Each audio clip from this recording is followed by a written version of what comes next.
Bueno, buen día para todos. Hoy ya estamos terminando el último día de abril. Hoy nos queda una nueva clase de ictericia en el receso y todo lo que tiene que ver con el screening. Es muy importante esto, el tema de que participen. Antes por ahí que las cámaras estaban encendidas, seguimos insistiendo en esto, ¿sí? Y vamos a tratar de que este espacio sea lo más interactivo posible, ¿sí? Así que bueno, a ver a quién tengo acá. Y que me salga el nombre. Elizabeth, buen día. ¿Vos podés leer los objetivos que aparecen en la pantalla? Sí, sí puedo. Buen día. No sé si me escuchan. Perfecto. Sí, perfecto. Ya, primer objetivo dice conocer diferencias entre ictericia fisiológica y patológica en el recién nacido. Segundo objetivo, reconocer factores de riesgo para presentar hiperbilirubinemia.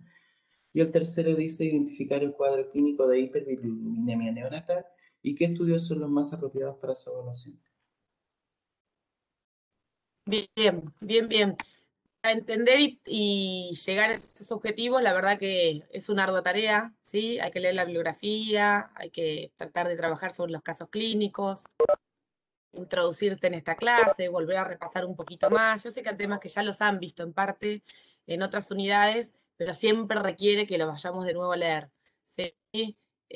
No sé qué te pasa a vos, José, que también estás en la pediatría, que es un tema que hay que por ahí volver a leerlo, ¿eh? Porque a veces nos queda sin hilvanar y después uno pierde. Si uno lo entiende perfecto, entiende por los procesos, la verdad que todo se hace mucho más. ¿Sí? Estudiarlo de memoria puede ser arduo y la verdad no tiene tanto sentido. Bueno, vamos a la situación 1. La leo porque estoy acá hablando y vamos a ver quién de ustedes nos puede ayudar a responderla. ¿Sí? Araceli tiene 30 años de edad, lleva a su hija a su primer control de salud, presenta 5 días de vida. Presentó un embarazo normal, gesta 1 y parto 1. Nació por cesárea, por preeclampsia. Edad gestacional de 39 semanas. Es un recién nacido a término con un Apgar vigoroso. Su peso fue al nacer de 2,805 kilos, un peso adecuado para la edad gestacional. Las serologías maternas negativas. Las autoemisiones acústicas realizadas. El screening neonatal, de eso que ustedes ya lo saben, realizado. Al examen físico presenta un peso de 2,410 kilos. Hubo una pérdida de peso en esos días de un 14%. Pecho exclusivo, mucosas secas, llanto débil, ictericia hasta muslo. Resto del examen físico sin particularidades. Y las preguntas. A ver, Agos, ¿querés leer la primera pregunta? Sí. Hola, buenos días a todos. La primera pregunta dice, ¿preguntaría algo más en el interrogatorio?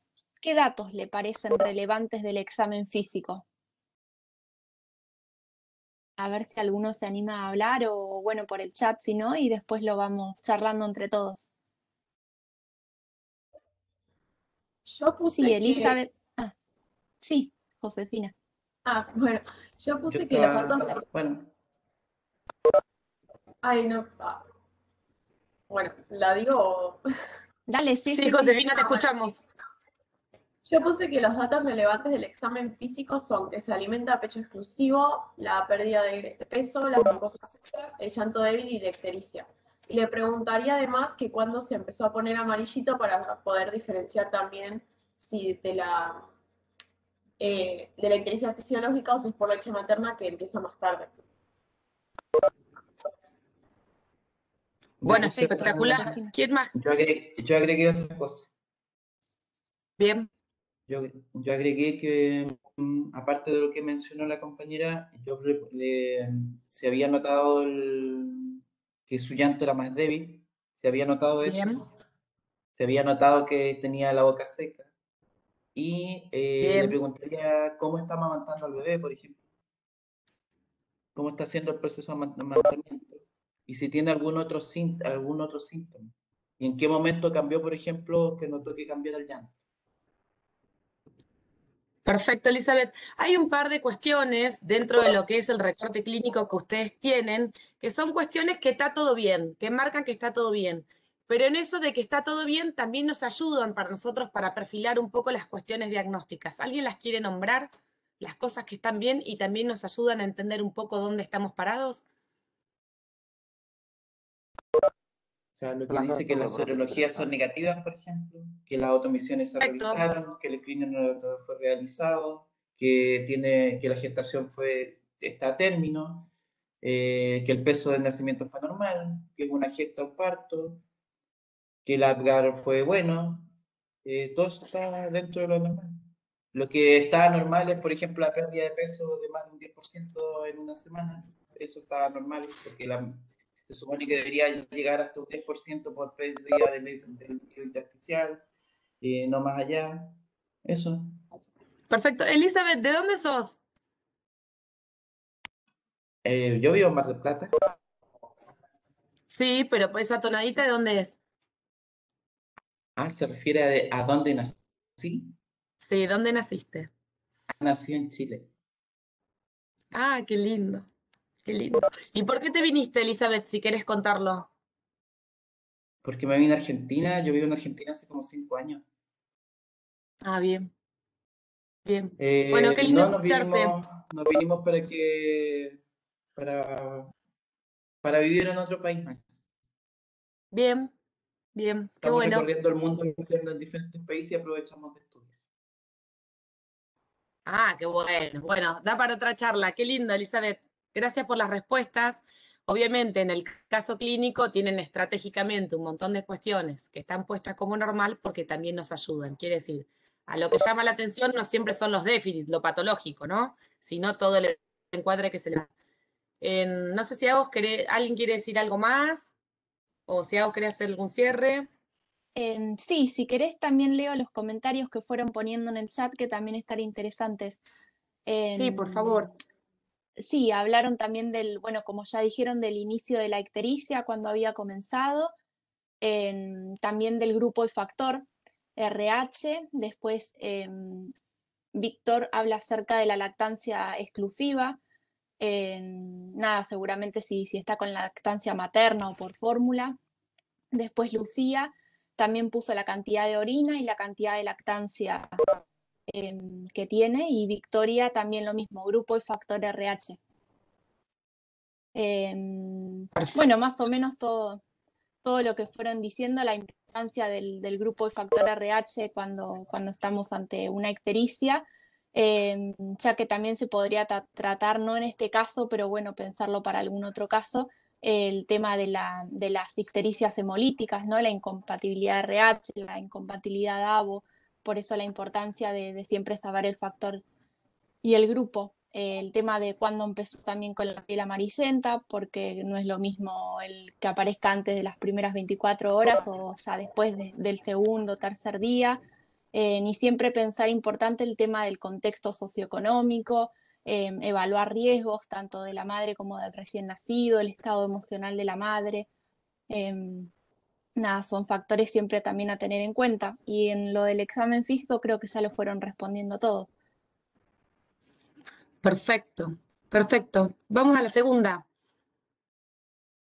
Sí. Profe, perdón, buen día. Sí, Ahí en buen el día. chat, perdón a vos, justo Karen preguntó sobre la expulsión de Meconio, podríamos preguntar también sobre cuándo fue. Lo puse algo, ya había leído. También está Santi, bueno. Sí, Santi, ¿querés que le digamos a la persona que hizo esa pregunta si quiere aclarar por qué la hizo? Porque creo que la respuesta la tiene. dale. No sé quién la hizo. ¿Cómo se llama? ¿Karen, dijiste? Sí, a ver si anima o cualquier Karen, persona que... yo creo que si sabes preguntar, ¿sí? Si dijiste esa pregunta es porque estás pensando en algo, cosa que nos parece perfecto, maravilloso y que estás sumamente despierta. No sé si querés aclarar por qué lo preguntarías, a qué remeda, ¿sí? Así lo podemos entender todos. ¿Por qué esa pregunta? Hola, buen día. No, Buen yo día. o sea, lo había notado cuando estaba haciendo la guía porque me acuerdo que en otra materia, cuando leí sobre la circulación enterohepática, me acuerdo que se relacionaba un poco el tema de la excreción de la materia fecal con la aparición de ictericia y que en los bebés la expulsión de meconio también se relacionaba porque como que estaba no sé, no me acuerdo bien cómo era la fisiopatología, pero sé que tenía algo que ver el meconio, e incluso hablamos, creo, la clase pasada sobre la exposición del meconio y el riesgo que tenía de dar ictericia, y me pareció un dato que podía ser importante o relevante. Bien. No sé si Santi querés agregar algo y si lo pueden relacionar algo con la clase del viernes pasado, todo esto. ¿O si No, alguien más quiere que decir algo más? justo yo iba a decir que nosotros por lo general, cuando trabajamos en las clases hablamos de la guía de ictericia, de la guía de pesquisa metabólica, entonces como que abarcamos directamente los temas relacionados a eso, pero que la idea de la unidad de aprendizaje es esa, ¿no? Que a medida que vayamos avanzando en los distintos temas, tengamos la capacidad de traer cosas que vimos en clases anteriores para poder, digamos, pensarlas con los cuadros que estamos estudiando hoy, y que eso está re bueno, ¿no? Porque eso hace al pensamiento clínico. No sé, por ahí preguntar si se acuerdan qué enfermedad se caracterizaba por ahí por el hilio meconial, si producía ictericia o no, de la clase Fibrosis pasada. quística. Ahí creo que lo dijo Elizabeth. Sí, gracias, Elizabeth. Bueno, seguimos, ¿sí? Leo la pregunta, dice, ¿qué valor de bilirrubina suponemos que puede llegar a tener según el examen físico? Explique la escala utilizada. A ver. Hola, ¿cómo están? Buenas. Puse que valor de 15 miligramos de cilitro, ya que llega hasta el ombligo. Bien, ¿de dónde sacaste esa información? ¿Cómo lo pudiste deducir? Esta información, tipo, la saqué del cuadrito de la bibliografía, no sé si te estás refiriendo a eso. Hay un cuadrito como, por ejemplo, que la ictericia va a ir de cefálico a caudal, ¿no? Y que dependiendo en qué punto nosotros podemos ver qué tanta ictericia, o sea, qué tanta bilirrubina tiene el bebé. Si es hasta el cuello, si es hasta el ombligo, si es hasta los pies, para ver como el grado de gravedad, digamos. En Como este una caso es forma de hasta el evaluar al muslo, bebé. Claro, sí. Eso quería compartir que decía hasta el muslo. Arriba. Claro, hasta el muslo, ¿Al decía, hasta la muslo? raíz del muslo. Y que decía que se había comprobado en la literatura en el archivo de Ah, es verdad, pone hasta el muslo, sí. de ictericia fisiológica del recién nacido de Pascual Barán, indicaba que aproximadamente había una escala ahí donde decía que era 15 miligramos por decilitro. Ah, sí, me confundí ahí al y que decirlo, hasta el muslo. y que se habían hecho estudios y que tenía relación con esa cantidad. Bien. Lucía, no pasa nada que te equivoques, al contrario, está buenísima la participación, así que genial. ¿Alguien quiere agregar algo en relación a todo esto? Yo, profe, lo que encontré, no me acuerdo en cuál de los textos, es que mencionaba que a los 5 días de vida, acorde a lo que se menciona en el normograma de Botany. Facundo, ¿estás hablando vos? ¿Querés poner la cámara? Ahí, Aunque sea el ratito que hablas. ahí está, ¿se ve? No. Ahora sí. Ahí está. No, que al tener 5 días de vida, acorde a lo que se menciona en el normograma de Botany, debía tener hasta 13 miligramos por ciento de bilirrubinemia para considerarlo en riesgo bajo. Entre 13 y 15 creo que era en riesgo intermedio, y entre 15 y 17 era de riesgo alto, para el desarrollo de alguna enfermedad neurológica. Nada, eso era. Perfecto, Facu. ¿Alguien quiere agregar algo más en relación a la escala utilizada? Profe, yo Tengo una encontré duda, que profe. dice que se hacía la escala con el bebé desnudo y expuesto a la luz solar o otra fuente potente de luz blanca. Faustina, te vamos a pedir lo mismo, de que Ah, sí. muestres la Claro. carita. Para ¿Se que... puede? Ahí está. Dale, te esperamos. ¿Lo dio de vuelta? ¿Se escuchó? Se escuchó todo, si querés aclararlo como quieras. Ah, genial. No, que cuando decía ahí en la escala que se realiza con el bebé desnudo y expuesto a una luz solar o una luz blanca. Y, y que nada, y está contraindicado. Ah, no, nada de eso. Iba de tema. Bien. ¿Algo más en relación a la escala, al dibujito? ¿No? ¿Algo? ¿Querés así un poquito Sí, como redondear esto? Así, dijeron sí, todo, pero por ahí, bueno, falta algo para que les aclaren a ellos. dale. Porque Y por ahí ahí en vamos a el seguir chat, usando esos términos. Ah, y lo que dice perfecto, en el chat. Barbie. Sí, es lo que estuvimos hablando, lo del chat. Víctor aclara que de los muslos, 15 miligramos por decilitro. Karen también, que llega a los muslos. Tobías, que tiene una evolución cefalocaudal. Y Maya, que es 15 también porque llega a los muslos, que 12 es hasta el ombligo. Bien. Y Por ahí ahí, está, perfecto la escala. Sí, Profe, José, Barbie perdón. y Agos, perdón, por ahí decir en, eh, en esta asignatura, por ahí uno intenta que ustedes vayan haciendo razonamientos en el proceso diagnóstico, ¿no? Y entonces, en ese sentido, uno cuando va poniendo en palabras ciertos razonamientos, un poco ahí vamos estructurando el conocimiento, ¿no? Entonces, quizás está bueno decir, cuando hablamos de, hay una escala, decir, según la escala de Kramer, este paciente puede llegar a tener o estimamos que tiene una bilirrubina alrededor de 15 miligramos de decilitro, por ejemplo, ¿no? Tratar de a poquito ir incorporando esos razonamientos y siempre referenciar según la escala de Kramer, según la guía de la Sociedad Argentina de Pediatría, según eso les va a dar mucha más fuerza cuando ustedes planteen un argumento y para nosotros es música para nuestros oídos.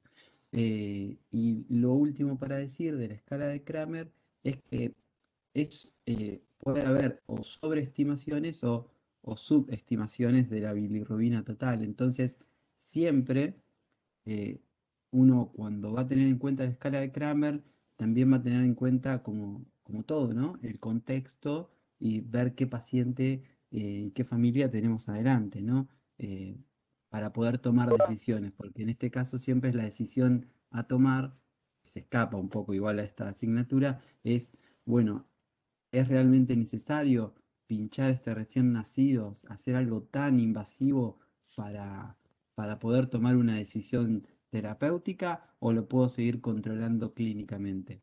¿No? Entonces, para tomar esa decisión vamos a tener en cuenta todo el contexto que un poco lo vamos a ir desarrollando en la guía.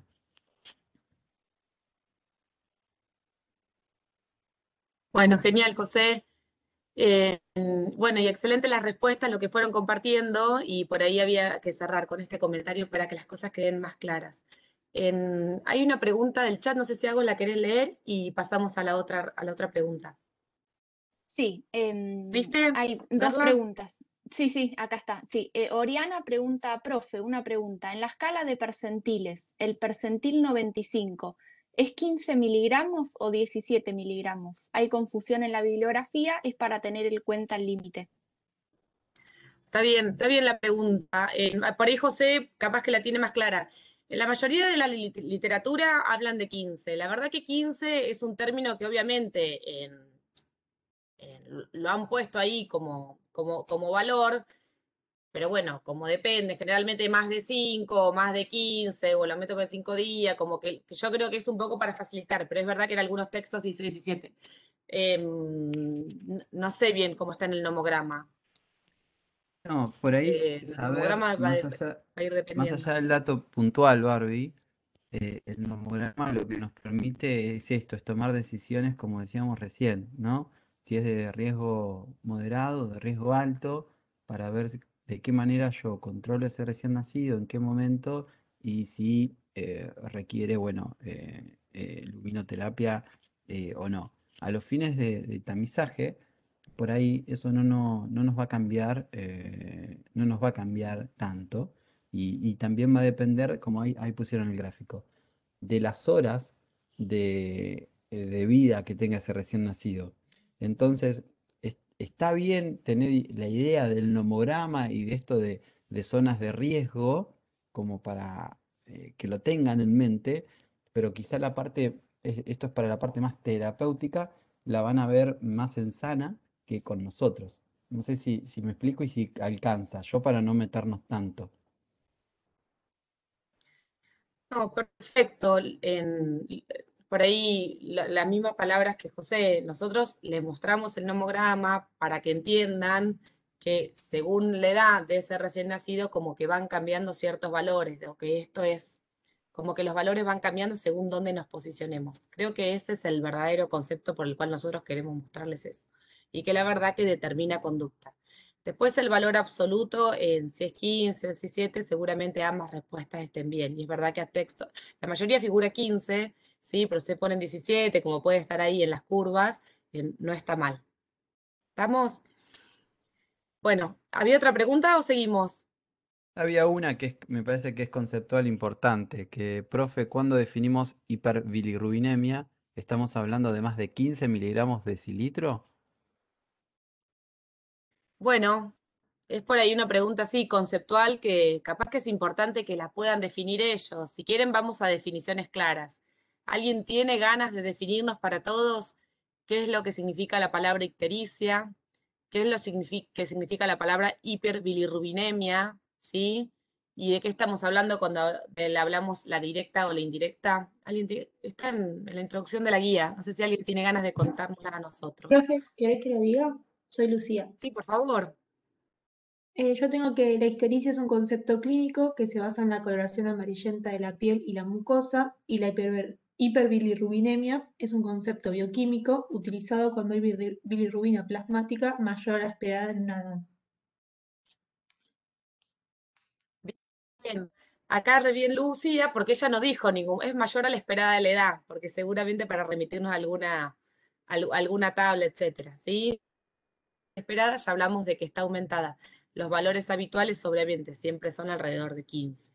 ¿Querés definir, no vos, Lu, o alguno que quiera, el concepto de bilirrubina directa e indirecta, y qué significa o qué consecuencias tiene para el sistema nervioso central, si está directa o es indirecta, si está conjugada o no? No sé si alguien lo quiere decir, ya que lo nombraron. Sí, la Profe. bilirrubina. Ah, perdón, habla. No, como quieras, si querés decirlo, no tengo problema. Bueno, la bilirrubina directa es la que está conjugada con el ácido glucurónico. Ay, no me sale. Y la indirecta es la que no está conjugada a esa. La indirecta también está unida a la albumina fuertemente, glucurónico, gracias Matías. Y es la que, si no está unida a la albumina, tiene la capacidad de atravesar las membranas celulares porque puede atravesar los lípidos y eso implica también pasar la barrera hematocefálica y puede tener problemas a nivel del sistema nervioso central. Perfecto, Karen. Perfecto. Sí, el gran problema es que atraviesa la membrana y es súper tóxica ahí arriba. ¿Sí? Si está en niveles muy altos, ¿qué puede hacernos? Claro, por eso yo quería agregar que es A ver, muy, Jere.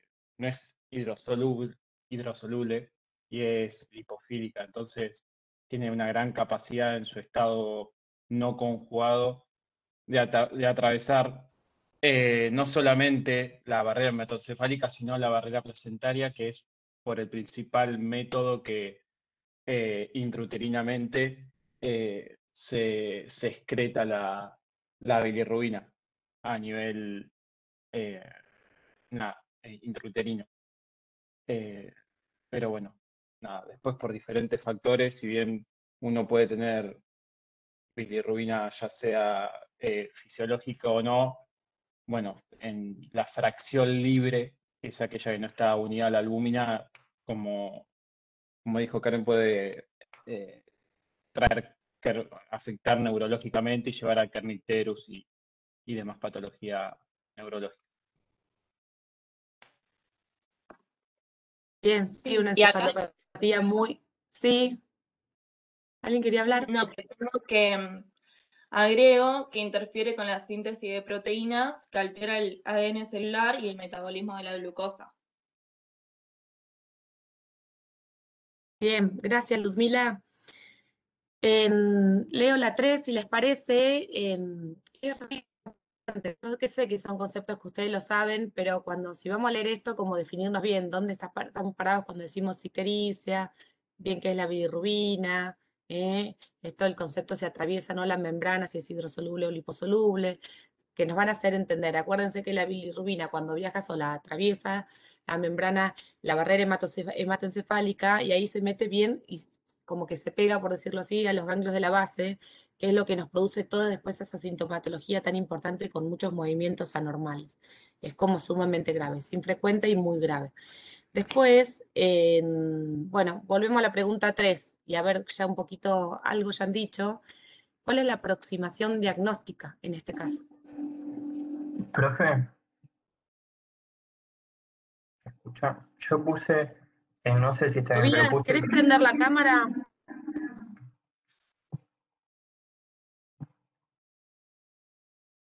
ahí se ve, Sí.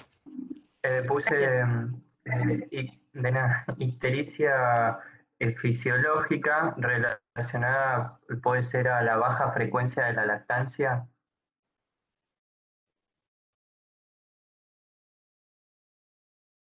Eso no puse nada. Está muy bien, está muy bien. No sé si alguien quiere aclarar un poquito más, ampliar ese concepto. Profe, yo puse otra cosa. ¿Por qué pensamos en eso? ¿Qué otros nombres le podemos poner a eso? A ver. Re Yo puse bien. que era por lactancia materna inadecuada, porque te dice que, bueno, la bilirrubina está bastante aumentada justo al límite de la fisiológica, pero también te dice que baja de peso más de lo normal, porque baja el 14% del peso, y porque se presenta temprana. Y si es por lactancia materna, en realidad es tardía, pero si es lactancia materna inadecuada, es temprana. No sé si estaré bien. Perfecto, Lola. Perfecto. ¿Alguien más quiere aclarar algo? Yo puse algo similar a lo que puso ella. Recuerdo que el año pasado en SD vimos que la leche materna tenía componentes que aumentaban la bilirrubinemia, porque creo que se involucraban en el metabolismo del ácido glucurónico. Y había dos tipos, que puede ser temprana o tardía también acá, y yo puse que era temprana, y había tres procesos que podían ocurrir: un aumento en la absorción de bilirrubina, una disminución en el ingreso calórico, había en mujeres que alimentaban a pecho por leche de fórmula, y eso genera una disminución en la liberación del meconio, y por un aumento en el contenido lipídico en la leche materna, ya que se observó en un estudio que 48-60 horas después del nacimiento la cantidad de grasa era mayor en niños que presentaban ictericia. Re bien ahí. Yo ese último dato no me lo acordaba. Muy bien, muy completo. Sí. ¿Alguien quiere aclarar algo más en relación a la ictericia?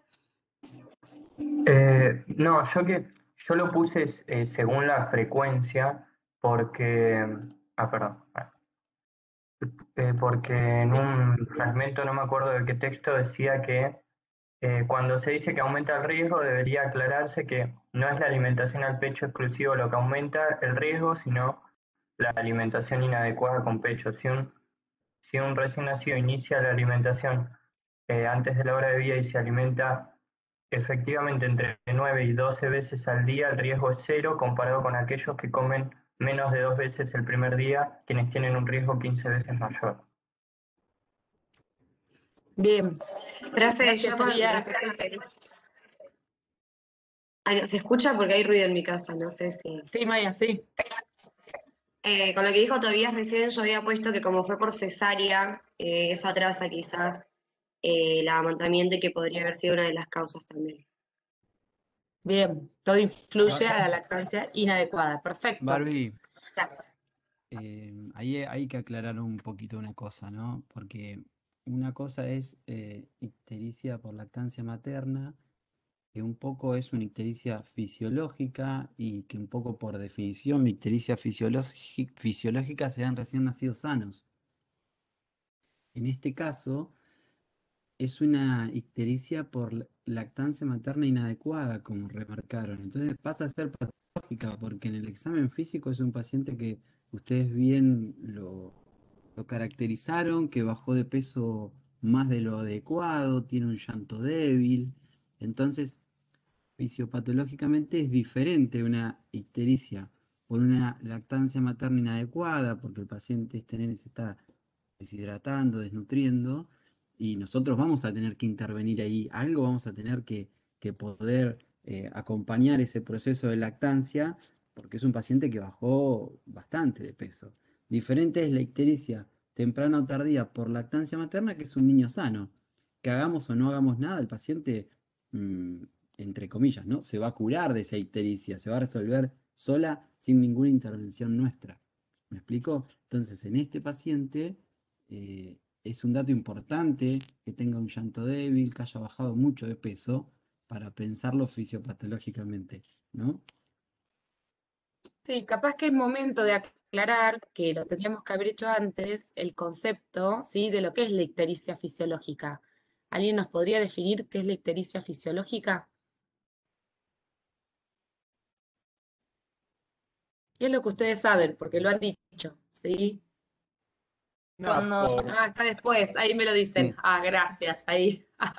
Súper atentos ahí. Bien, pasamos a la fisiopatología de la hiperbilirrubinemia neonatal. Ya hemos dicho bastante cómo nos podemos acercar a por qué pasa esto. No sé si alguien tiene la descripción hecha como para contarlas, así para que todos lo podamos entender. Si tenemos el cuadro por ahí, ponelo también, que va a ayudar como apoyo.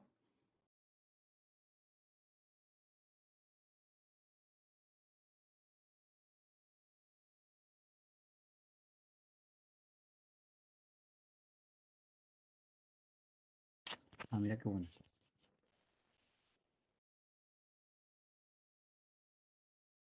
¿Alguien se anima a explicar lo que estamos viendo o lo que ya habían escrito en relación a todo esto? Profe, voy a intentar hablar y si me Dale. falta alguna cosa, los compañeros complementan, ¿no? En lo recién nacido, la causa del aumento de la bilirrubina se da por, creo que, 3 razones principales. Hay una alta producción de bilirrubina por el recién nacido por el catabolismo del grupo M, que es 3 veces mayor que en un adulto.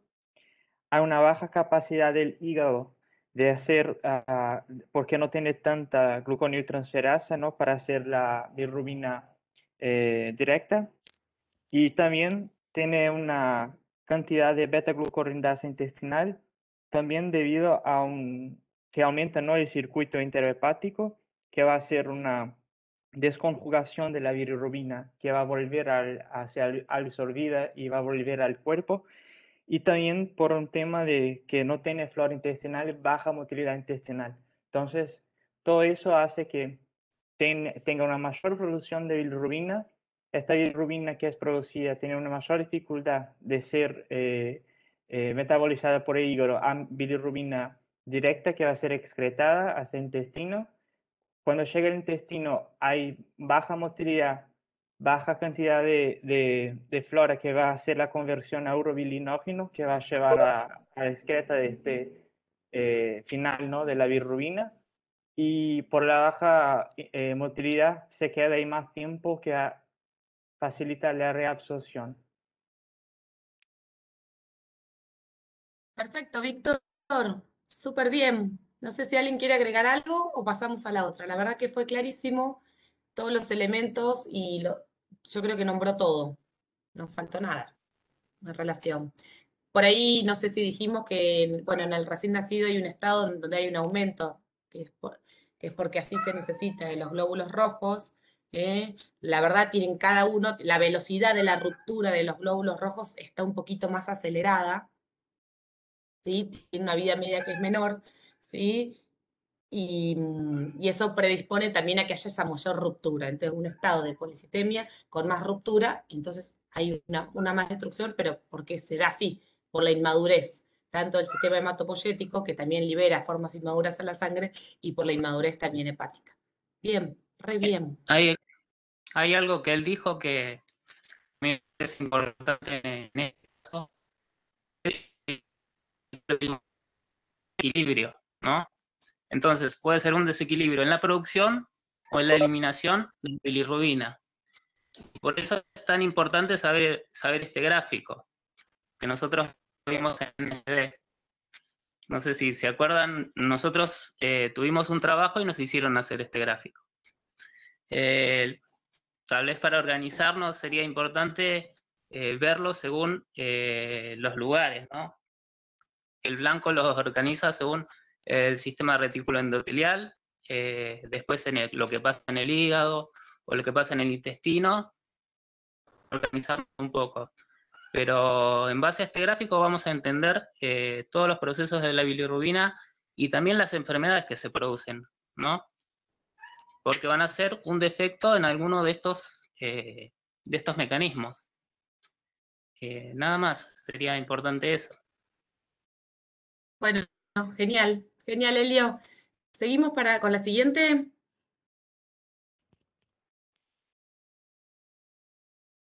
Bueno, ahí, a ver si alguien puede definir así, si lo tiene preparado, si lo vamos nombrando y vamos avanzando. Describir las características de la fisiológica y la patológica y los factores predisponentes para cada una.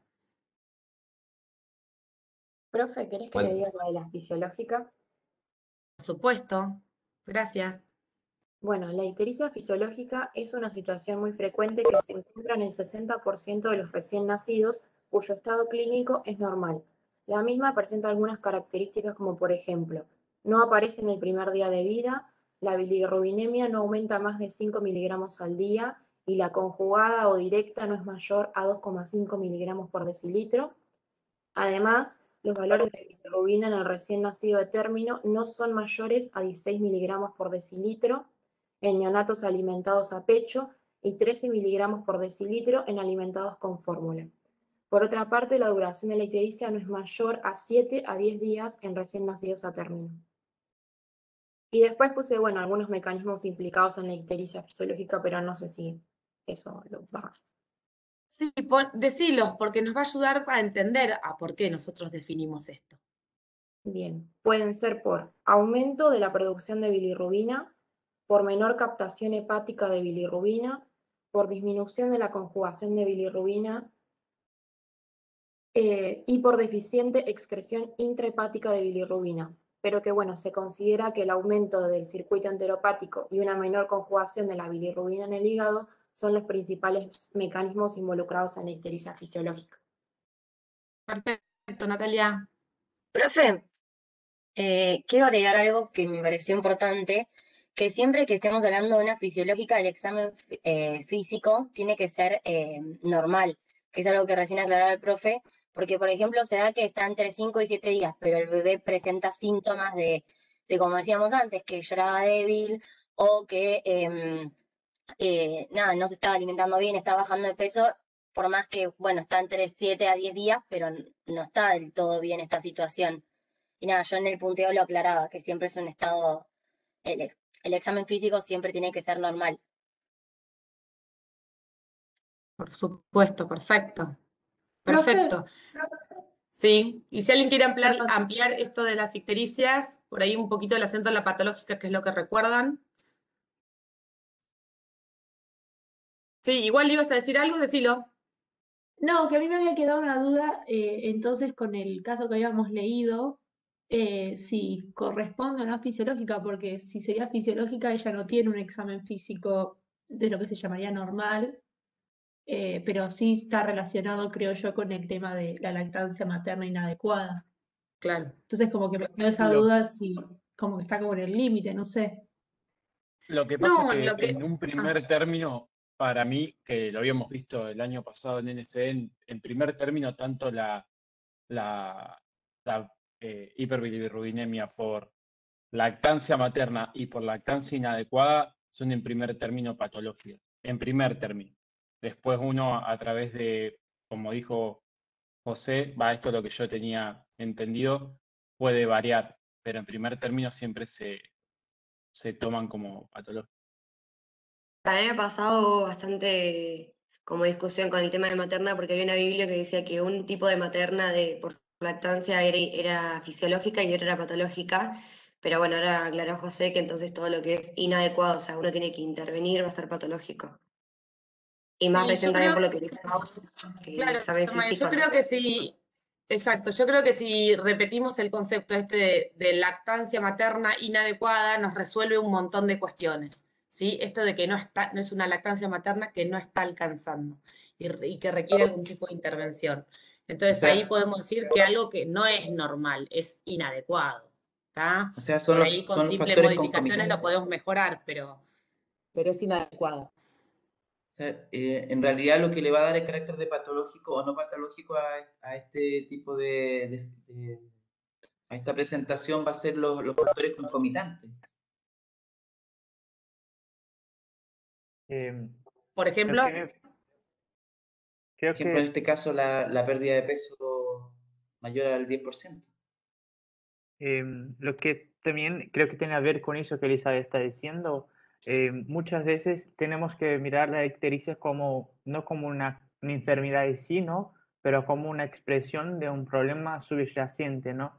Entonces, en este caso, la ictericia en sí, como no es el principal problema, es un problema de malnutrición y es un problema que genera eso, ¿no? Entonces, en todos los casos hay que buscar esta causa basal, ¿no? De que genera este cuadro, ¿no?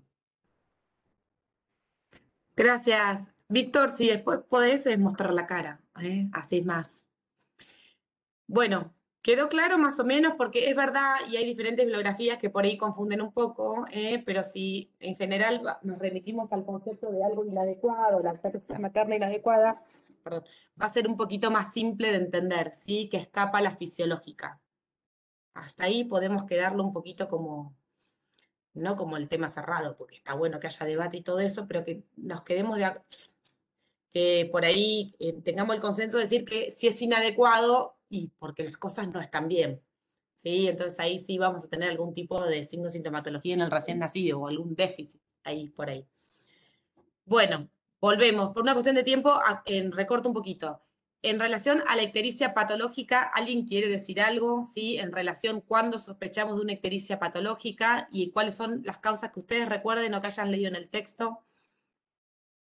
Buen día, profe, ¿qué tal? Bueno, en Hola. el caso de la ictericia patológica, la diferencia con la fisiológica es en el origen de los procesos, que son anormales, y su mayor intensidad o gravedad.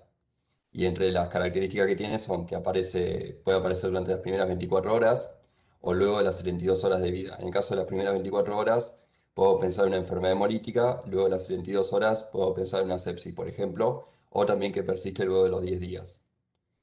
Además, la bilirrubina aumenta más de 5 miligramos por decilitro por día, o también en el caso de la escala de Kramer, que hay una rápida progresión cefalocaudal de la ictericia. La bilirrubina total supera los 12 o 15 miligramos por decilitro. Hay más de 2 miligramos por decilitro de bilirrubina conjugada, cualquiera sea el valor de bilirrubina total, y también si existen antecedentes de riesgo o alguna alteración en el examen físico. Bien, genial, genial Juan Cruz, muy bien. ¿Alguien recuerda alguna causa que hayamos visto en la clase pasada de la ictericia patológica? El Algo ya hipotiroidismo dijimos. podría ser Muy de bien. causa. También, profe, Pero ahí ese tengo que anotar. Perdón. Termina, porfa, dale. A ver, Agus, termina. Que una de las causas también principales de ictericia es en bebés prematuros. Tipo que, nada. ¿Que se da en qué porcentaje? Eso no lo sé. No, Sé lo que se dije dan porque es prematuros, simple. pero... ¿Cómo? ¿El 100%? En el 100%. Yo leí uno que decía el 100, pero otro que decía que es otro archivo que está que dice el 80. Que bueno, estaba como eso medio ahí que no sabía qué poner. Bueno, poner de 80 a 100 y va a estar bien. Ok. ¿Sí? Es sumamente frecuente, es más la regla que la excepción, ¿sí? Por ahí nos podemos quedar con ese concepto. Ahí todo, absolutamente todo es más inmaduro y se van dando ciertas alteraciones que son parte de lo normal dentro de lo que tiene que ver el ser prematuro. Bueno, más o menos hemos terminado con esto. Siempre va a generar dudas, algunas cuestiones, la fisiológica y la patológica, los conceptos, en realidad, los números y todo para diferenciarlo.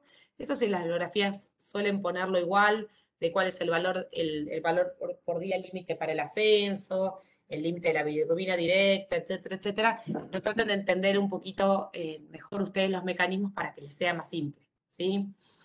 Bueno, situación 2. Leo la situación 2 y ahí ya se van preparando para responder ustedes. Mariela, de 20 años de edad, trae a su hijo a control a los 2 días de vida, tras notar en su color de piel amarillo. Gesta 2, parto 1 y aborto 1. Refiere que presentó parto en el domicilio y fue realizado por un médico particular, porque quería tenerlo en su casa. Estuvo fuera de la ciudad durante su embarazo y solo presenta 2 controles. Trae una ecografía de las últimas semanas de embarazo normal, un estudio en sangre del primer trimestre donde figura su grupo sanguíneo 0 negativo. Resto sin particularidades. Al examen físico se observa ictericia hasta planta del pie y llanto débil, dificultad para amamantar y leve pérdida de peso. Entonces, volvemos a ver qué factores de riesgo detectaron en todo lo que le pasó a Mariela. Volvemos a factores de riesgo para el caso que estamos viendo, para el tema de la hiperbilirrubinemia. Para mí un factor importante es el RH. No tiene el control RH. Claro, grupo sanguíneo. Parto en domicilio con pocos También tuve un controles. aborto. Que no tuvo todos los controles, o sea, podemos nombrar muchos factores, pero sobre todo el del sangre. El de RH, sí. Bien, a ver, Matías ahí, si querés, no sé quién quiere tomar la pauta. Matías, Jeremías, los escuché, para que puedan ir determinando todos. Sí, no tiene los controles. ¿Qué más? El factor de, no se sabe si tiene ante profilaxis una de recién mujer nacido. embarazada con factor RH negativo, hacer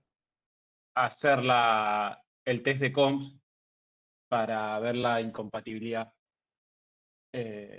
sobre todo por la eritroblastosis fetal. Bien, Jere, perfecto. Vamos a ir nombrando entonces todos los factores que tenemos ahí, así lo vamos analizando, ¿sí? Yo le decía Eso es que, espectacular, sabemos que va apuntado para ahí. A ver si alguien los quiere ordenar un poco. Yo le decía que no se había hecho la profilaxis, no se sabía si tenía profilaxis del recién nacido, que no se sabía tampoco si se había hecho el screening del recién nacido, no se sabía si habían exámenes preconcepcionales. Hay muchos vacíos en la historia que El aborto previo también. ¿Por qué fue el aborto previo?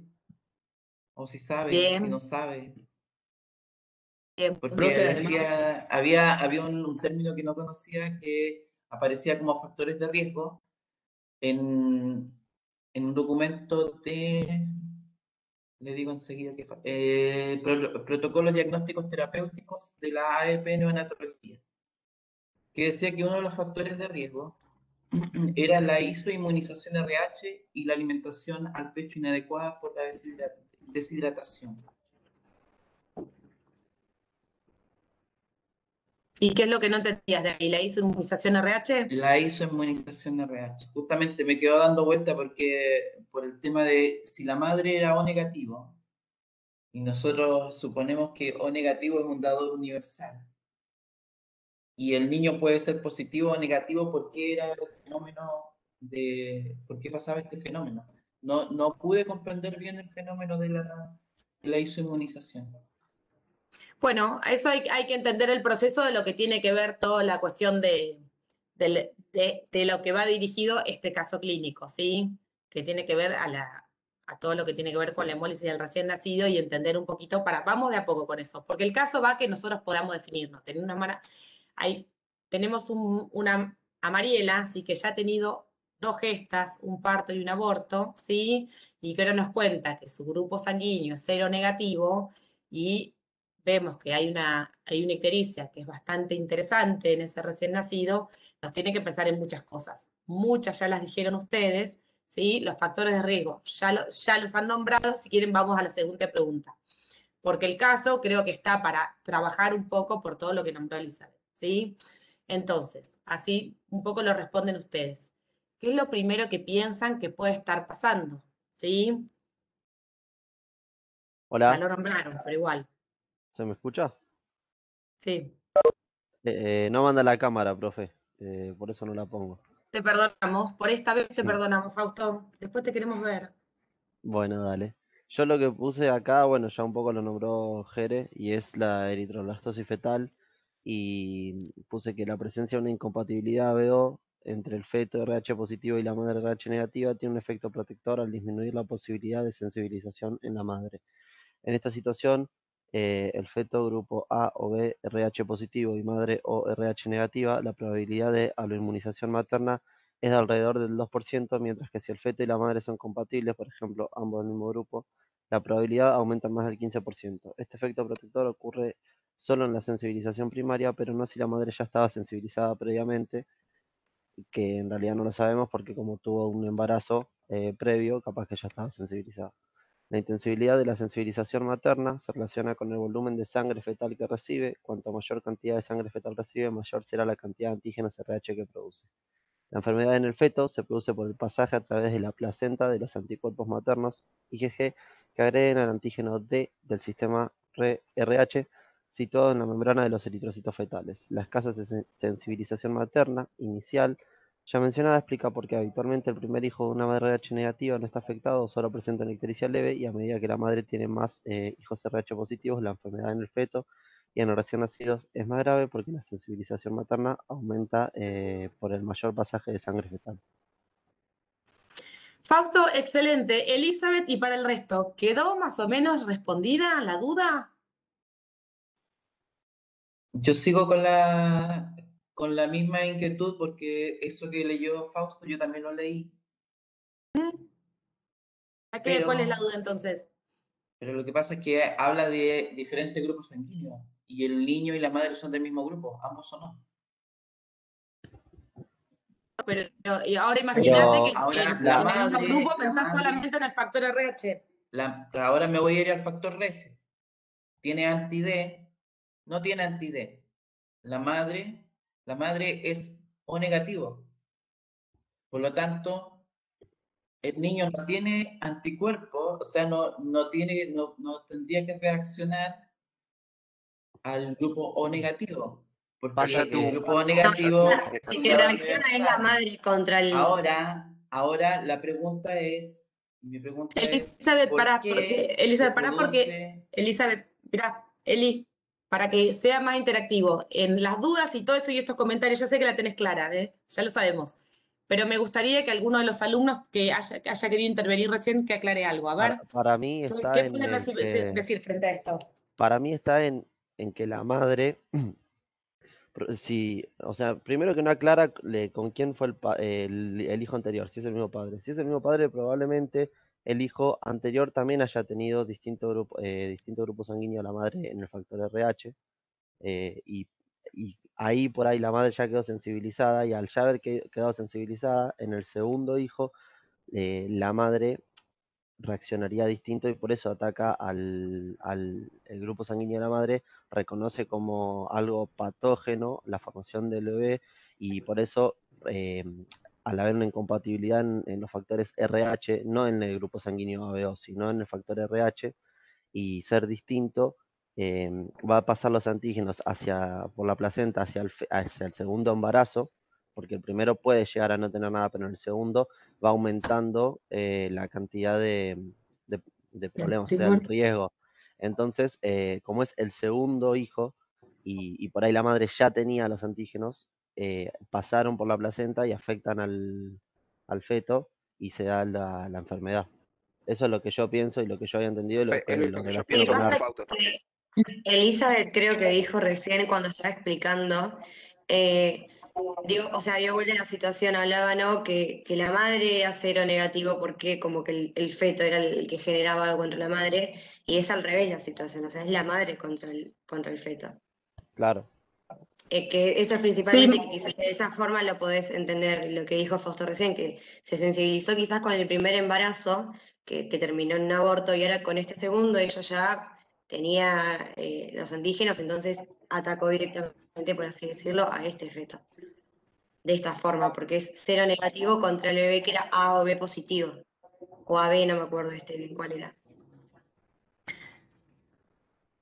Bien, acá por ahí el acento obviamente está en cuestiones si es el hijo es RH positivo o RH negativo. Esto que sea el diferente grupo, la verdad, bueno, ahí ya hablaron del factor protector, pero bueno, lo más relevante para entender este caso que nos estamos iniciando tiene que ver si es una incompatibilidad RH. Yo no sé si te quedó algo más de duda o ya entendías todo esto. No, a ver, Elizabeth, ¿qué querés aclarar algo más? ¿Me puede decir algo? Sí, obvio. Al ella ya haber tenido un embarazo y un aborto previo, ¿no puede ser que haya generado inmunización contra el bebé en ese paso y por eso ahora se ve mucho más notoria la bilirrubina? La ictericia en realidad. Claro, nosotros entendemos eso, o este recorte clínico nos Igual, da a entender eso. me parece que yo entendí ya la duda que plantea Elizabeth. Porque después de esa pregunta dice, se deriva al hospital materno infantil para realizar estudios. El laboratorio indica una bilirrubina total de 18 miligramos de decilitro a predominio indirecto y el grupo sanguíneo W es cero positivo. ¿Por qué si el grupo sanguíneo W es cero positivo, que cero positivo en teoría, si no me equivoco, podía recibir de cero negativo? ¿Por qué afecta al bebé? ¿Va por ahí o no? Bueno, pero ahí me Víctor parece tiene que mucha ganas de contestar. A ver, Víctor, explica un poquito esto. A ver. Yo creo que la confusión, los compañeros ya contestaron bien, pero la confusión es que la reacción no es del nene hacia la mamá, es de la mamá hacia el nene, ¿no?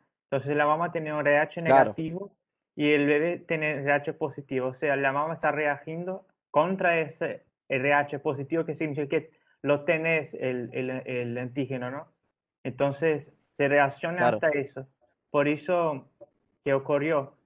Y yo quería decir también que es raro que tenga puede ser que haya incompatibilidad de los otros grupos, ¿no? AB, pero es menos común porque en general la gente ya tiene anticuerpos que no son tan específicos a estos factores naturales, no son anticuerpos naturales, y cuando la mamá recibe un sangre de un nene que es incompatible desde ese otro grupo, ¿no? Que no es solo el RH, lo que ocurre es que ya nos genera una respuesta inmune porque ya tiene esos anticuerpos que son de baja afinidad.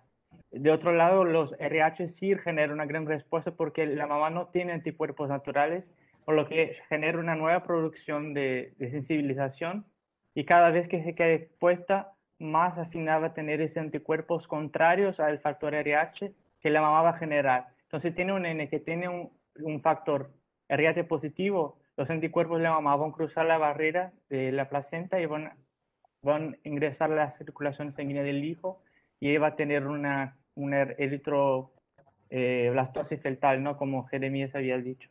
No sé si me confundí demasiado. No, para mí está bien lo que dijiste. No, aclaraste perfecto. ¿Les parece que sigamos? ¿Alguien quiere decir algo más? Están todos más o menos rondando en lo mismo en las explicaciones, ¿sí? Entiendan que este caso iba, este recorte, lo que nosotros queríamos entender es la incompatibilidad más RH, ¿sí? La de grupo, después hay otra pregunta en relación a eso que la podemos charlar un poquito más, que es más frecuente, es más leve, etcétera, ¿sí? Pero acá realmente el hijo es, bueno, como dice el caso cero positivo y por todo lo que ustedes ya dijeron. Pasamos a la tercera, así vamos avanzando con la guía. ¿En qué estudios de laboratorio solicitarían? Sí. Perdón. ¿Se me ve?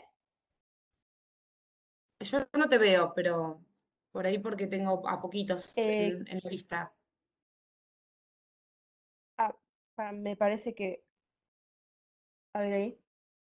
Quería decir brevemente, sabemos ya que en el caso lo más importante claramente es la incompatibilidad real de la madre y el hijo. Todo el caso justamente apunta a eso, pero también, digamos, como personal de salud habría que justamente intervenir para mejorar el amamantamiento en este caso, ¿no? Porque también se observa una leve pérdida de peso y demás. Si bien no es la causa principal y lo más importante en ese momento, la situación más urgente es la incompatibilidad RH, también hay que intervenir sobre ese aspecto. Bien, perfecto. Perfecto, sí, que hay que intervenir sobre este recién nacido, ninguna duda. Perfecto. Sí, sobre esta mamá también y explicarle que había una medida de prevención que me la van a decir ustedes. ¿Qué pasa? Bueno, pero vamos, ¿nos estamos adelantando o no? Bueno, lo podemos decir ahora. ¿Qué debería haber tenido esta mamá luego de su primer embarazo o luego del aborto? Para prevenir Debería esto. hacerse las gamma globalinas anti-D, ¿no? Lo escuché medio entrecortado, pero bien, sí, bien. Bueno, ¿qué estudios le pedirían?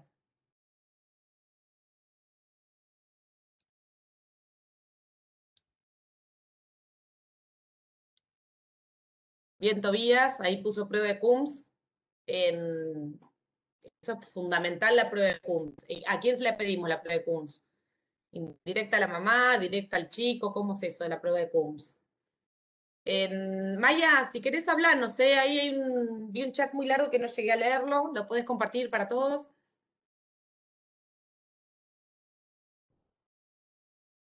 Sí, profe, leo lo que escribí en el chat si querés. Dale, ¿cómo no? Solicitaría un hemograma donde debería estar el hematocrito disminuido, frotis, que tendría signos de hemólisis, recuento de reticulocitos, que esperaría que estén aumentados, y prueba de COX directa en el recién nacido, que esta esperaría que sea positiva. Bien, bien, bien. ¿Alguien puso algo más? Traten con todas estas cosas que nosotros pedimos de repensarlas, ¿por qué las pedimos? Yo creo que quede después, claro después de todo lo que dijimos, ¿sí? Pero entiendan como el mecanismo, porque le va a ser más fácil a ustedes entenderlo, ¿sí? Yo acuerdo de la bibliografía, solo lo que sumé fue bilirrubina conjugada y también mencionaba que se esperaría encontrar aumentada, pero era confirmatorio nada más. Bien, pero está bien claro. Yo, Maya, vos dijiste, habías nombrado la palabra bilirrubina. No, yo no había puesto eso. Ah, No bueno, lo había dicho. bueno, eso es básico. Sí, lo tenemos que Ok. pedir. La bilirrubina lo tenemos que pedir, ¿sí? Y ver todo lo que está pasando. Con esos glóbulos rojos, ¿sí? Entonces, como la producción, que ahí nos dice los reticulocitos, que acuérdense cómo los va liberando las formas inmaduras desde la médula ósea, ¿sí? Cómo se están rompiendo, ahí tienen algo del frotis, la cantidad que hay en sangre, ahí lo ven en el hemograma o directamente en el hematocrito, ¿sí? La prueba de Coombs indirecta, en ese recién nacido, para ver qué tanto está sensibilizado, que obviamente en este caso nos va a dar positivo, ¿sí? Y el valor de la bilirrubina. Si yo tengo más o menos todos esos datos, ya me doy una idea de dónde estoy parado. Grupo y factor a la madre y al hijo, obviamente, ¿sí? Eso ténganlo en cuenta. Si ustedes, esto que recién nombramos, lo piensan, es muy simple. Si se lo saben de memoria, se lo van a olvidar. ¿Sí? Entiendan más o menos este juego de cómo va la producción de los glóbulos rojos, cómo va esto de la destrucción, quién está sensibilizado y la prueba de Coombs a quién va dirigido. ¿Sí? ¿Qué es lo que busca? Los anticuerpos, qué es lo que busca la reacción contra los anticuerpos, por eso directa o indirecta. Directa, como dijimos, es el recién nacido. Bueno, por una cuestión de tiempo, vamos a leer el otro caso, ¿sí? Ay, perdón. Profe, es Sí, directo, ¿no? es Porque súper creo que cortito, se... pero me quedó la duda con respecto a directa e indirecta. ¿Por qué se pide en la Sí. directa acá? Seguramente es muy boluda, pero no lo tengo aclarado ahora en la cabeza. Porque en la indirecta uno busca los anticuerpos y es para la mamá. Y en la directa, que es para el recién nacido, uno busca los antígenos. Ok, en bilirrubina. No, La Coombs. prueba de Coombs. La prueba de Coombs no, es la yo prueba de pregunto sensibilización. Vos podés No, buscar yo pregunto de la anticuerpos bilirrubina. perdón, la bilirrubina vos podés buscar la directa o la indirecta. Nosotros cuando tenemos este tipo de patologías, lo que siempre hay una alteración es la bilirrubina indirecta, ¿sí? Los glóbulos rojos son crenados, están rotos, liberan lo que es la bilirrubina, ¿sí? Y eso va a tener un exceso de la bilirrubina en la sangre. Esa bilirrubina nos llegó a ser conjugada, ¿sí? Es una bilirrubina que es indirecta, que si yo la tengo en mucha cantidad en la sangre, me va arriba al tanque, a nuestros ganglios basales y provoca una patología, una encefalopatía muy grave que es el kernicterus, ¿sí? Que la verdad que hay diferentes grados de este kernicterus. Pero bueno, la cuestión es que nosotros lo que tenemos que tratar es que disminuir después esa bilirrubina, ¿sí? Ese estado de hiperbilirrubinemia. ¿Está? ¿Queda claro Claro, eso? yo había puesto la directa, Claro, por eso la me bilirrubina confundí. conjugada. Porque era el único dato que faltaba y lo sumé porque creo que la bibliografía decía que era confirmatorio o algo así nada más. Pero estaba La comentada. bilirrubina directa. Está bien pedirla. Normalmente se pide la total y la directa, en realidad. Facundo, Está vos no bien. dijiste que la directa era la que estaba aumentada. Bueno, en No, esa decía parte como no. que, claro, como que se esperaba encontrarla ligeramente aumentada, la conjugada. Ah, ok. Barbie, Listo. Eso, no sé, ¿puedo ¿Alguien quiere hablar? aclarar algo? No, No, que que por quede claro, ahí. Barbie. Ah, perdón, Jere, dale. No, que por ahí, por lo que yo tuve entendido, el valor de la directa termina estando aumentado porque vos al tener más valores de bilirrubina indirecta, lo que terminás es ocupando todos los lugares de unión que vos tengas a nivel hepático, ¿sí? Y bueno, por ósmosis, en algún momento la bilirrubina directa termina siendo aumentada. Obviamente después vos no vas a tener la misma recaptación a nivel hepático y es lo que no te termina permitiendo seguir conjugando. Y ahí es donde tenés el aumento a nivel indirecto de la bilirrubina.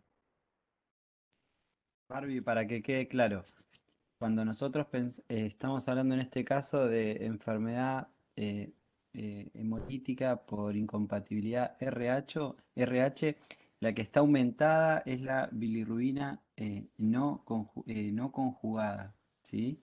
La bilirrubina conjugada nunca va a ser más de un 20%, ¿sí? Si no, tenemos que sospechar otra patología. Entonces, ustedes respondan que en enfermedad hemolítica la bilirrubina que está aumentada es la no conjugada, ¿sí? Que si uno piensa en la fisiopatología, como decía Barbie, va saliendo, ¿no? ¿Por qué es la no conjugada? Yo creo que hasta ahí está perfecto. Que sepan y si no por ahí vamos a empezar a confundirnos un poco y es un concepto como importante, grosso, para saber. profe, Gracias, aclarar José. algo que, digamos, lo van a ver en Arti 4 este año, que todavía no lo vieron, cuando vean todo lo que es esplánico, digestivo. Van a ver que las ictericias se dividen por ictericias prehepáticas, intrahepáticas y poshepáticas, digamos, y que cada una de esas va a tener distintas características. No es el objetivo de la materia ahora que sepan a qué corresponde cada una, pero las ictericias por hemólisis, las ictericias por hemólisis, por lo general no, siempre son prehepáticas, digamos, el mecanismo va a estar relacionado a situaciones que suceden afuera del hígado. Entonces, si nosotros recordamos esto, que la bilirrubina se conjuga en el hígado, entonces todos los mecanismos, como la hemólisis, que suceden afuera del hígado, van a estar relacionados a lo que es una ictericia con bilirrubina de origen indirecto. Después, digamos, eso se van complejizando un poco más y no es tan así la regla, pero para que se lleven la idea general. No sé si se entendió. Sí, pero quedemos hasta ahí, Santi. Quedémonos ahí, así quede ese concepto. Seguimos, porque también nos va a ayudar en todo esto, si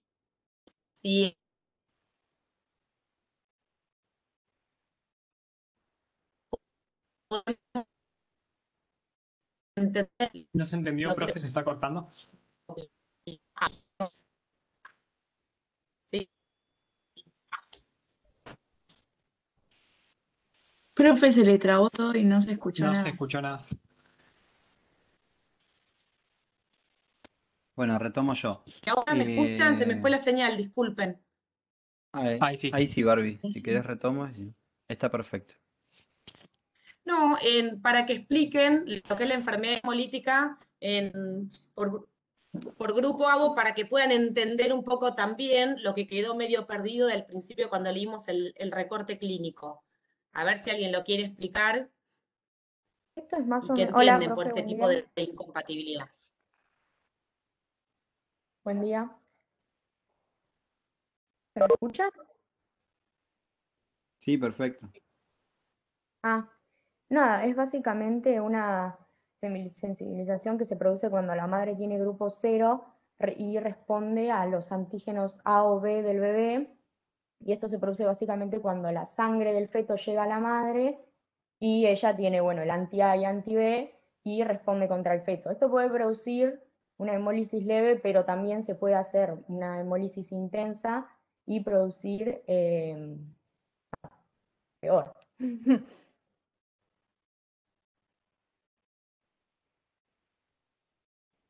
¿A mí se Y me eso se va. escucha cuando hablo? Sí, ahí sí. Ay, se me está yendo un Sí, sí. poquito la señal, pido disculpas.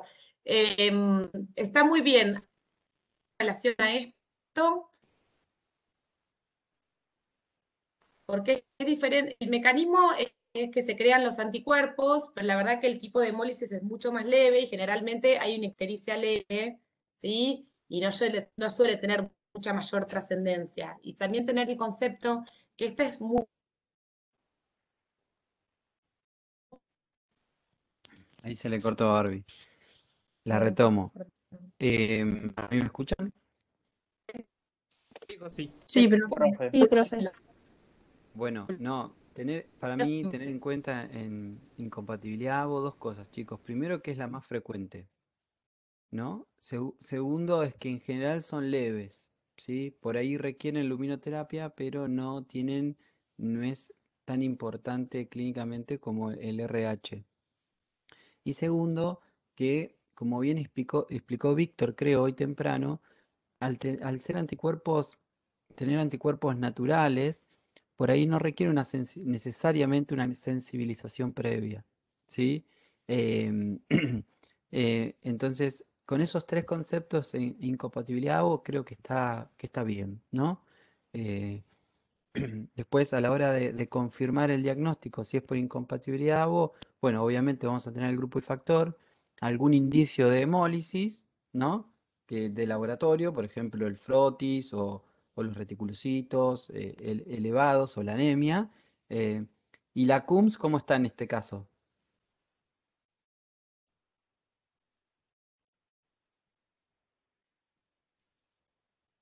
Debería estar positiva. No sé si refiere a eso. Sí, ¿qué opina el resto? Sí, también.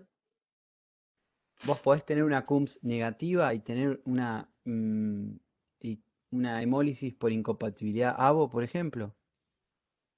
Sí, el texto decía que era que por eso mismo justo no se podía determinar la verdadera incidencia, porque a veces podía pasar eso, que te daba negativo y que igual había una incompatibilidad.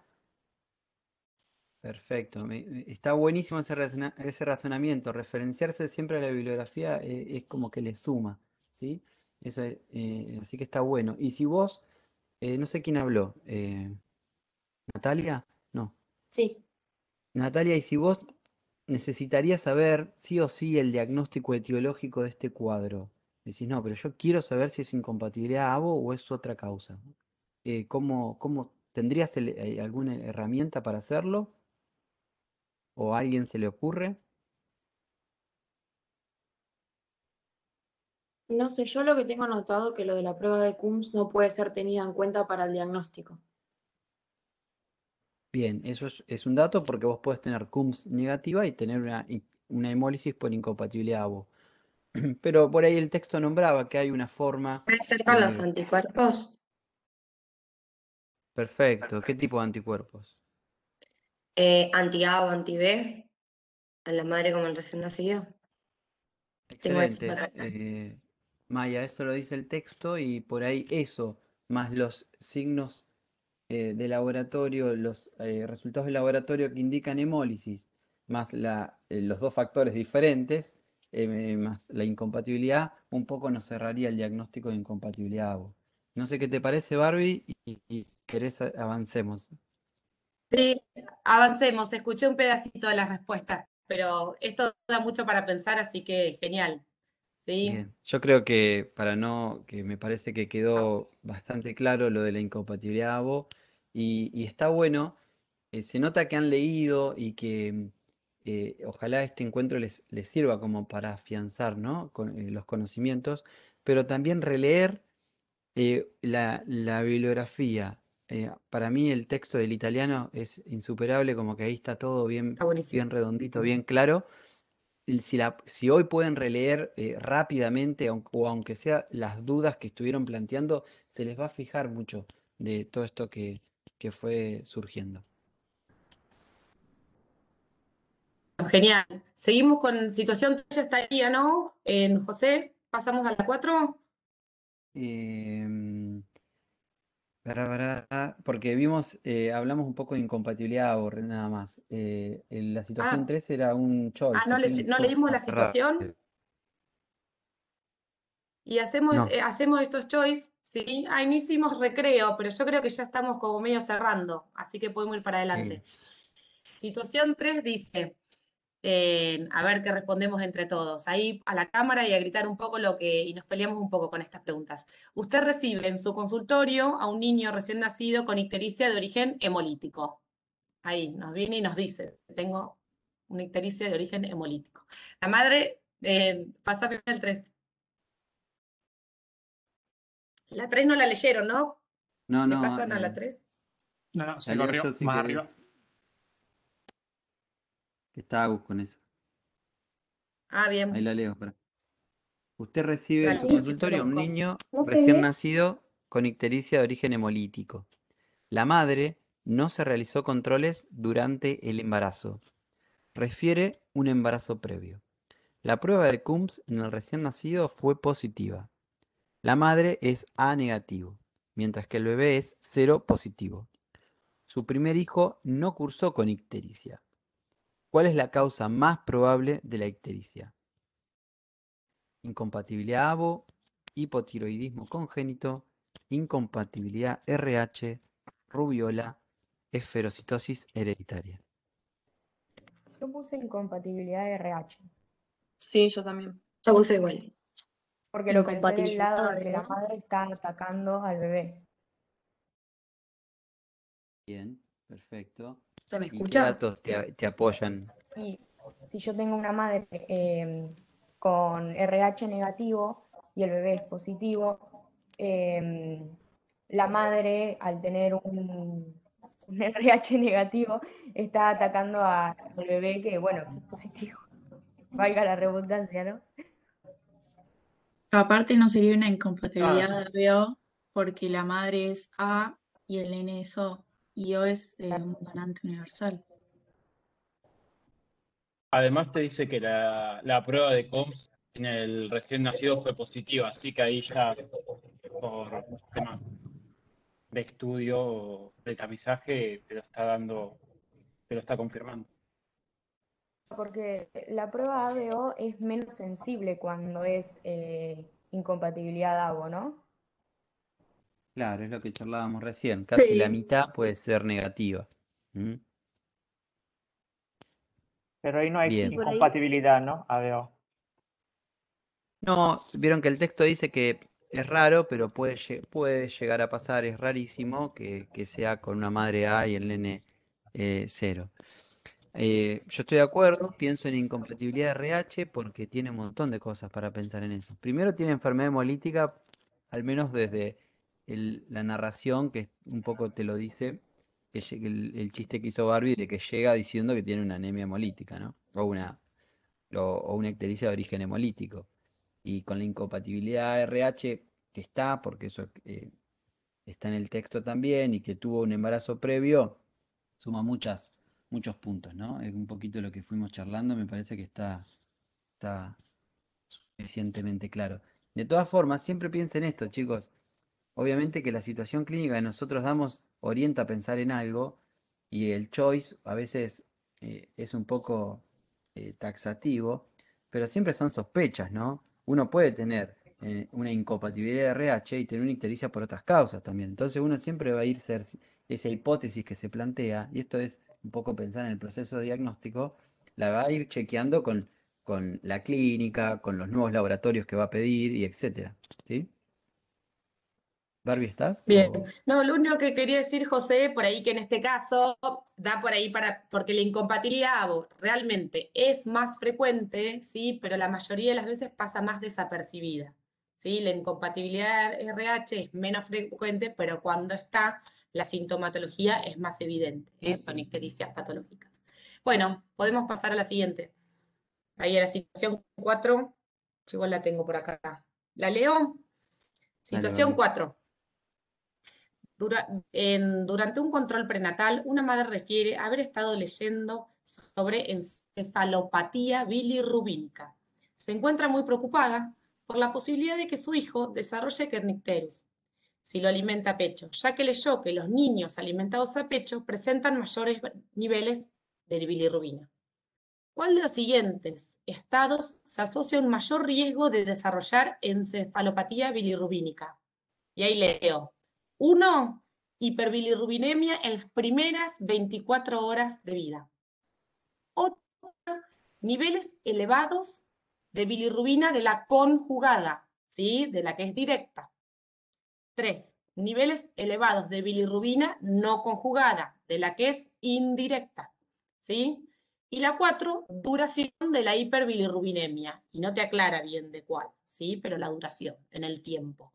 ¿Qué les parece a ustedes? Tienen esas 4 opciones, elijan la mejor opción, digamos, ¿no? Yo puse Para mí niveles sería de no elevados. conjugada. La de no conjugada. No conjugada, ya que es la que puede pasar la barrera hematoencefálica. Perfecto, me Sí, gustó, muy bien, muy bien. Si pero a ustedes la vez hacen la ese 1, razonamiento, está perfecto. pero a la vez la primera no podría ser también la hiperbilirrubinemia en las primeras 24 horas. Sí, ¿O por qué no la sería cuestión eso? así tramposa de la pregunta es que hay varias que pueden ser o no ser, digamos, ¿sí? Digamos la mejor opción, ¿sí? Si vos tenés en esas 4, ¿cuál es la mejor opción que a vos te llevaría a pensar en el riesgo de una encefalopatía bilirrubínica? Claro, sí, ahí entendí. Por eso, Porque cuando sí, lo puede leí ser la estaba en primera. duda entre la 1 y la 3, y me parecía como que las dos podían ser las dos y no sabía cómo diferenciar, o sea, cuál sería la correcta. Pero bueno, ahí entendí. Bien. Por ahí Obvio, en la primera Karen, opción, sí. profe, por ahí tipo Escuchemos. lo que lleva al diagnóstico que es la tercera es que cuando aparecen las primeras 24 horas enseguida ya es tratado por luminoterapia o algún otro tratamiento. Entonces los riesgos terminan siendo muy bajos si hay un tratamiento inmediato. Bien, ponele que sí, que fue tratado y todo. No lo aclaramos acá en el nivel. En realidad nosotros perfilamos a que ustedes sepan que los niveles elevados de la bilirrubina no conjugada, de la que es indirecta, van a la cabeza. Es liposoluble, atraviesa la barrera y va a la cabeza, y la verdad que es tóxica para el cerebro. Con que tengan ese concepto alcanza y sobra. Después ustedes pueden justificar la primera opción, y la verdad, si la ponen y la defienden bien, no sería una respuesta inadecuada, ¿sí? Sino que queremos como revisar ese concepto. Vamos a la última situación. Pero fue una pregunta referido a esto. Vos de la bilirrubina no conjugada, tenés la que termina atravesando la barrera hematoencefálica, es la porción libre, ¿no? O todo termina atravesando. Porque yo no entendí si... La porción libre. Ah, bien, listo. No la que está unida a la albúmina, la porción libre. Bien. ¿Sí? Eso también, ¿no, profe? El nene tiene por tener un hígado aún en formación, ¿no? Tiene también una baja producción de albumina, entonces también tiene un bajo pool, ¿no? Que puede transportar de bilirrubina, ¿no? ¿O no? Claro, se mezclan muchos factores y ese es uno que suma todo esto, sí. Profe, perdón, es una pregunta El cortita, más pero importante es el nivel de bilirrubina circulante. me quedó la duda hoy con lo que hablamos.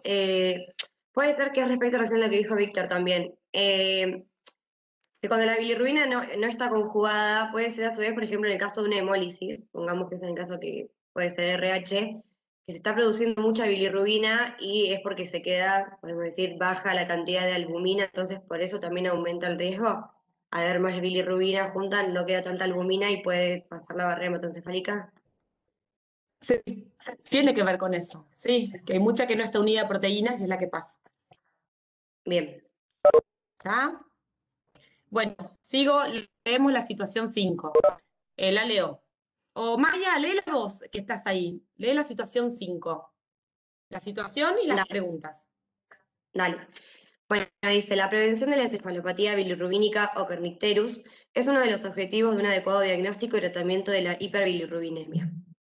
¿Cuál de los siguientes mecanismos juega un rol importante en la prevención de estos efectos adversos? 1. La bilirrubina no conjugada no es soluble en lípidos. 2. La bilirrubina no conjugada se une estrechamente a la albumina. 3. La bilirrubina no conjugada se une estrechamente a la hemoglobina. 4. La barrera hematoencefálica es impermeable a la bilirrubina no conjugada. 5. La bilirrubina no conjugada es rápidamente metabolizada por el líquido cefalorraquídeo. La que se une Dice que la estrechamente no a la conjugada albumina. se une a la albumina. Escuché muchas voces al mismo tiempo, tiene que ver como cierre por todo lo que abrimos en la pregunta anterior. A ver. No, sí que la bilirrubina no conjugada se une estrechamente a la albúmina por las condiciones o la naturaleza que tiene. Al ser liposoluble y ser insoluble en agua, el único transporte que tiene por el torrente sanguíneo es unido a la albúmina sérica. Perfecto. Perfecto. Bien, muy bien. Bueno, ya terminamos en realidad con todo esto.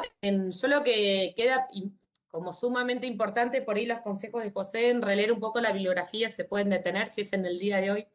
Genial, como para que vaya cerrando, porque la verdad que uno cuando tiene el caso clínico sumado a otras cuestiones, uno a veces se marea con esto de la incompatibilidad de RH o que es por grupo, etcétera. Entonces, como para tener ordenadito cada uno de los conceptos es importante como darle su cierre.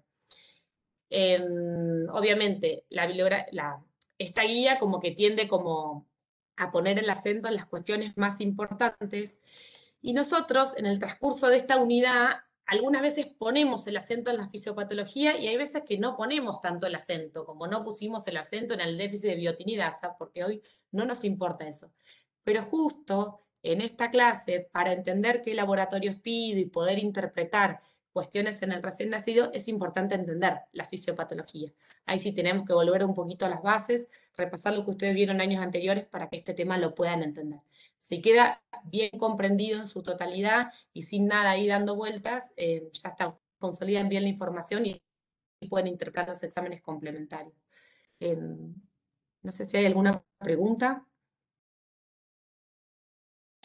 Profe, a mí me quedó una duda, pero con respecto a los valores, o sea, ¿a partir de qué valor se considera una hiperbilirrubinemia o si eso lo tenemos que medir de acuerdo con la edad gestacional que tenga? O sea, me quedó como esa duda. Bien. ¿Florencia me habló?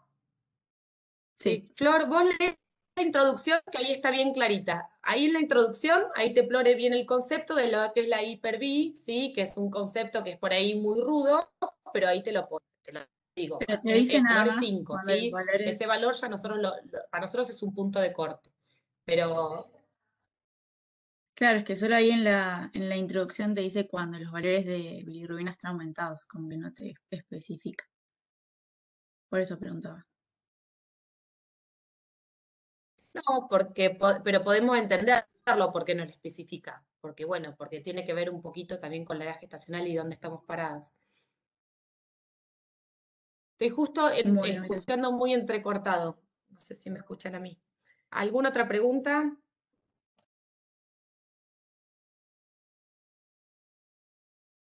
¿No? Bueno, yo quiero agradecerles. No sé, ¿alguien me hace así si se me escucha? ¿Se me escucha bien? Me alegra porque veo como que se me está yendo la señal. Bueno, les agradecemos a todos por la participación. Yo fui anotando así los que participaron porque me gustaría que se repitan y que volvamos a conocer a más nombres y más caras, ¿sí?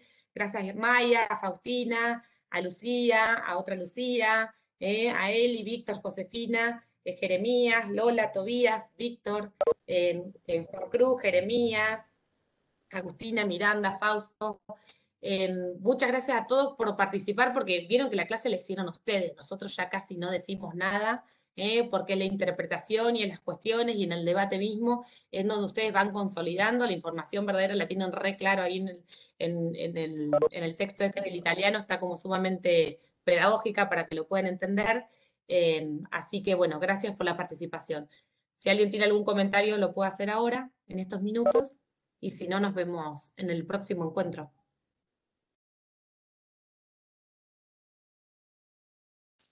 Por ahí, profe, como consejo para los chicos, que años anteriores ya hemos visto este tema y ahora se le agrega un poquito más, que podemos repasarlo, por ejemplo, de NSD y venir a mirarla a tamizaje, esas cositas específicas que le agregamos ahora. Sí, genial, Mati, sí, es así. Ay, profes, antes que me olvide, se había dicho que la primera semana de mayo se arrancaba presencial. ¿Se sabe si va a ser así? Y de la En el información caso de que tamizaje. contamos, sí, de la información que contamos hasta el día de la fecha, ¿sí? De la información que nos llega a nosotros, es de que no, que vamos a tener clases virtuales, ¿sí? En el mes de mayo vamos a tener clases virtuales, vamos a empezar con los laboratorios que van a ser en forma virtual. Ya después les vamos a informar un poquito de eso. ¿Sí? Claro, Barbie, decirles que estén atentos porque probablemente la semana que viene, temprano, Claro. o lunes o martes, va a haber información acerca de los laboratorios de habilidades de tamizaje que tuvieron que ahí como reajustarse unas cositas, pero estén atentos a lunes o martes a más tardar. ¿Sí? Porque cuando empiecen, bueno, ahí con los laboratorios van a tener que aplicar todo esto que fueron aprendiendo en sus lecturas y lo que fueron consolidando en las clases. Y nada, va a ser un espacio que lo tenemos que aprovechar y tiene que salir lindo. Y por eso es importante, bueno, que ustedes estén despiertos, lo quieran aprovechar y tengan ahí una lectura previa.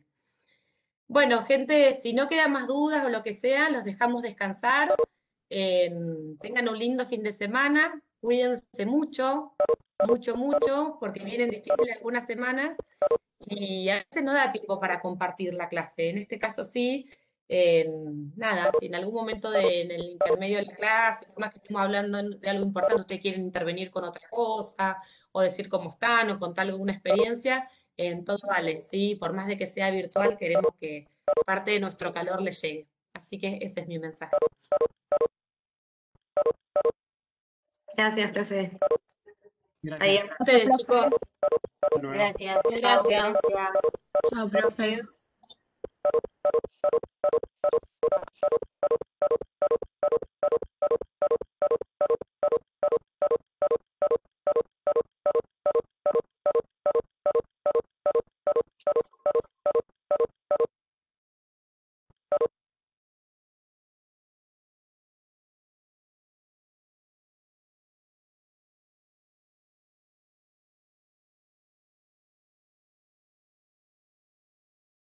¿Estamos nosotros nada más?